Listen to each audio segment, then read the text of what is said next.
日華牧師於2012榮耀盼望信息嘅天馬座行動同埋玫瑰園計劃中，曾分享到實王係藉住中世紀聖路姆士所發掘嘅聖殿寶藏，而預知世界走向嘅能力，統管但以理書所預言嘅第四獸國度。佢哋理解到，現今呢一個末後日子就係被提同埋主耶穌再嚟嘅時候，世界必定如啟示錄所預言發生7年大災難，最終全球人口只會剩下1/10，其餘90%人都會喺大災難中滅亡。正因為實王預知末世來臨嘅時間，並且於1983年藉太空總署所發射嘅人造衛星確定 Plan X 將會重臨嘅真相，所以無論係經濟、政治、社會抑或係軍事方面，實王都早已為到2015年開始嘅7年大災難作出充足預備。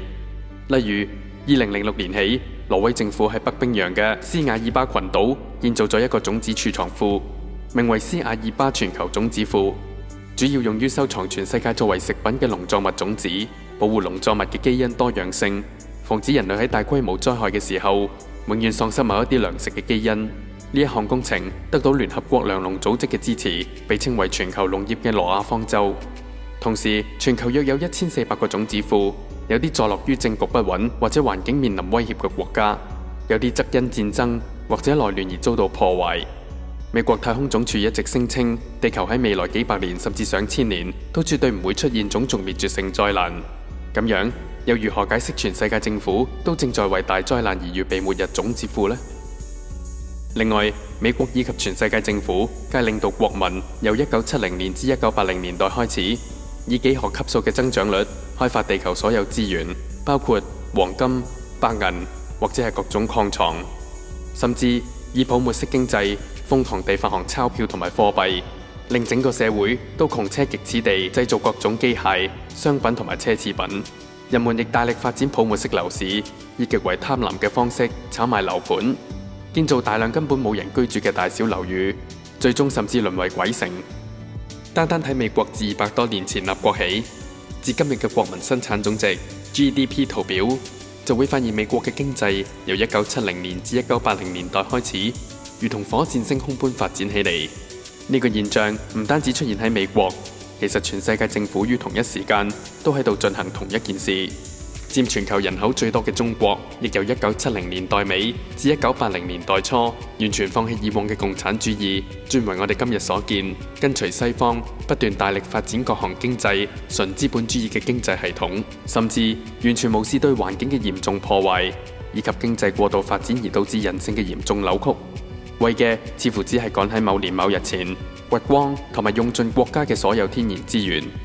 170多年前，法國聯軍以武力打開中國嘅口岸，但係今日中國卻如同實王嘅殖民式工廠，與實王緊密合作，以幾乎係全世界最低工資同埋最龐大嘅勞動人口，於物資方面一同為將要發生嘅全球性大災難預備，令將來聖經所預言嘅大災難時期中，人們甚至可以喺廢墟發掘許多經已出產嘅大量工具同埋物資，循環再用，好讓人類喺災難中因預先發掘嘅礦床以及預先製成嘅大量商品、物資、鐵路、網絡、房屋、鬼城，甚至避災地保，而不至於大災難中完全滅亡。從以下紀錄片，大家可以知道，現今中國大陸已經成為名副其實嘅世界工廠，全世界嘅大企業都利用中國嘅龐大人口、土地同埋天然資源，不斷瘋狂地生產。加上中國並唔係一個民主國家，就可以更大力提供執行力，而唔需要面對西方國家因民權同埋民主所帶嚟嘅高成本。並且非常明顯地，自從已故嘅中國領導人鄧小平於1970年代尾掌權之後，就立即與西方國家建立呢一種為佢哋企業服務嘅合作關係，打開中國各個沿岸城市，包括天津、上海同埋深圳等，讓全世界都可以喺過去30多年間高速地生產各種物資。In the last 3 decades, a remarkable change has transformed the face of the world's most populous country. The figures are mind-boggling. Since 1980, China's gross domestic product has increased by over 3,000%, from 300 billion to over 10 trillion. This boom has been fueled by the remarkable rise of China's manufacturing sector, symbolized by the ubiquitous Made in China mark on seemingly every factory-made product. In 1988, China's global trade was valued at 200 billion. Today, it is worth over 4 trillion. This has led to a now familiar narrative. From a primarily poor and agrarian country, China is now increasingly urban, with a burgeoning middle class enabled by the Chinese Communist Party's relaxation of rules on private capital. This, we are told repeatedly, has led to more people being lifted out of poverty than ever before in the history of the world. China is honoring former leader Deng Xiaoping for engineering the country's rapid economic growth. Chen Wei-xiao is from Deng's home province of Sichuan. He says Deng's economic reforms made life better for ordinary Chinese. We're eating well and we have nice clothes to wear. It's a well-off society. Everything is good. I'm very happy. Chen was a tourist in the southern city Shenzhen. The city was China's first special economic zone, which offered preferential treatment for foreign investors and exporters wanting to cash in on the country's cheap labor. Thing that they've done over the past 3 decades is lifting hundreds of millions of people out of poverty, and I think that's a good achievement. In the past 10 years, there's been more attempt to secure the interests of disadvantaged people and of relatively poor people in the countryside. As compelling as this narrative is, it does not tell the whole story. While no one can deny that the country as a whole is significantly wealthier than it was 3 decades ago, the masses of poor itinerant workers remain largely impoverished, dividing their lives between long hours in sweatshop-like factories and restless nights in squalid, overcrowded company dormitories. For the time being, China's most significant contribution to the global economy remains cheap, reliable labor. Anyone who's ever worked an assembly line can tell you about the pressure and the boredom and the fatigue. Conditions in the factories have often been harsh. Poor safety, illegally long working hours, cramped accommodation, few breaks, and little leave. An undercover investigation into the world's largest electronics company, Samsung, by the human rights organization China Labor Watch, has revealed that abuse of workers is rife in factories either owned by Samsung or in those that make parts for Samsung products. 8 factories were investigated, including 6 directly operated by Samsung and 2 supplier plants by spies posing as workers or interviewing workers. They found forced and excessive child labor, excessive overtime, exhausting working conditions, and widespread verbal and physical abuse. This story, the story of the brutal conditions that make the world's cheap plastic products possible, and the desperation of the workers who make them, has threatened to burst through the bubble of first world ignorance before. In 2012, the issue of the suicide problem at electronics manufacturer Foxconn, with over 1 million employees across China and 400,000 in Shenzhen alone, became headline news when it was brought to the public's attention by Mike Daisy and his one-man show, The Agony and the Ecstasy of Steve Jobs, which detailed his experience traveling to Shenzhen with an interpreter and interviewing the company's workers. In my first 2 hours of my first day at that gate, I met workers who were 14 years old. I met workers who were 13 years old. I met workers who were 12. Do you really think Apple doesn't know? When Daisy's story was eventually found to contain errors and fabrications, the issue of Foxconn's treatment of its workers disappeared from the news cycle. But the reality underlying that story, a reality of long hours and poor pay and suicide nets, disappeared with it. The suicide nets went up in the spring of 2010 when 9 Foxconn workers jumped to their desks in the span of 3 months. A total of 18 employees took their own lives or tried to in recent years. Some striking news. An employee of Foxconn Technology Group attempted to kill himself by cutting his veins Thursday in South China's Shenzhen city. He survived after medical treatment. The suicide attempt came after 12 Foxconn employees had tried to end their lives, and 10 had succeeded by falling from buildings so far this year.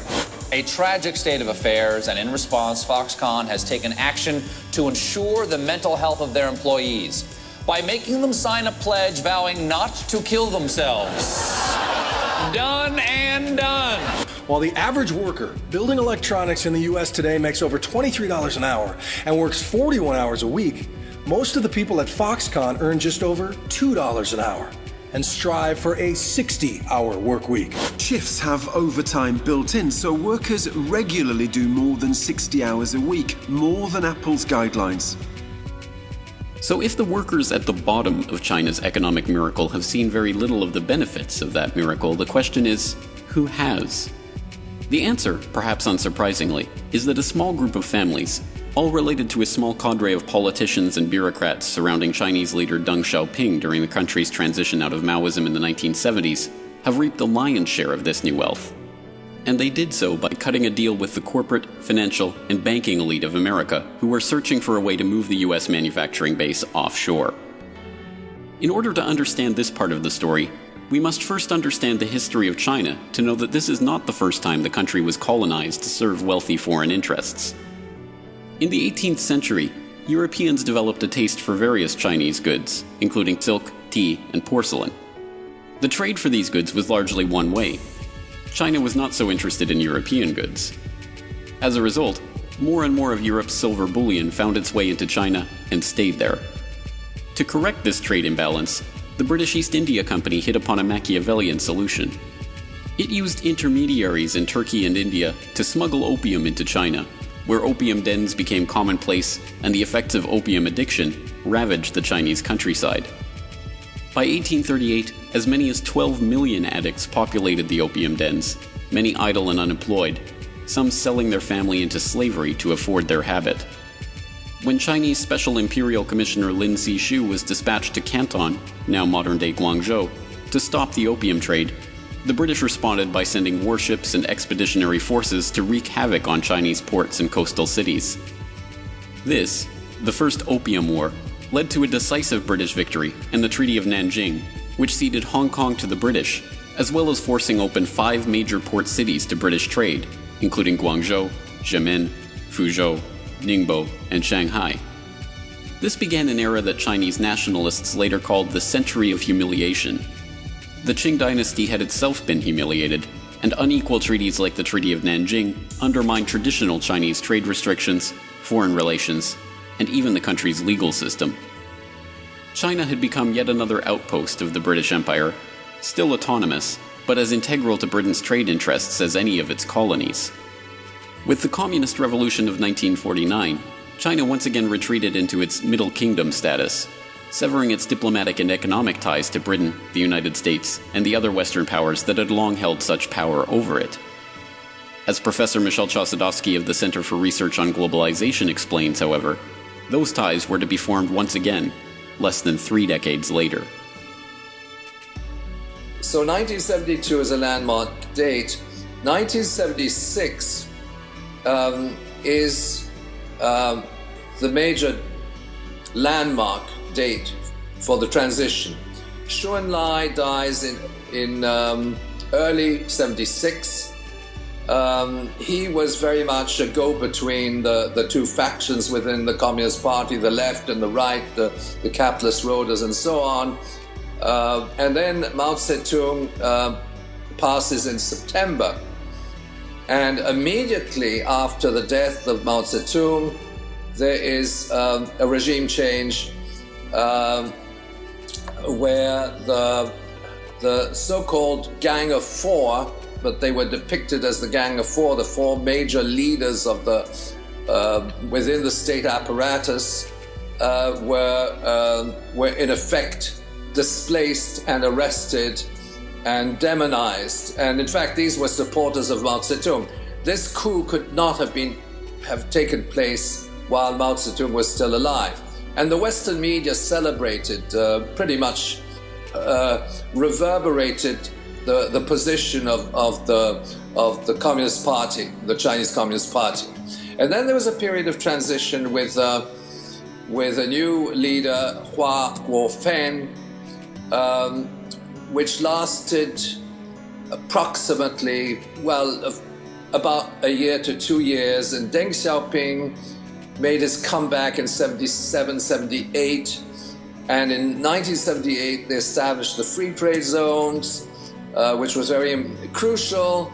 And subsequently, of course, in 1979, Deng Xiaoping travels to America and also makes the statement or expresses his anti-Soviet position, and he said, "How do we tame the polar bear?" so to speak.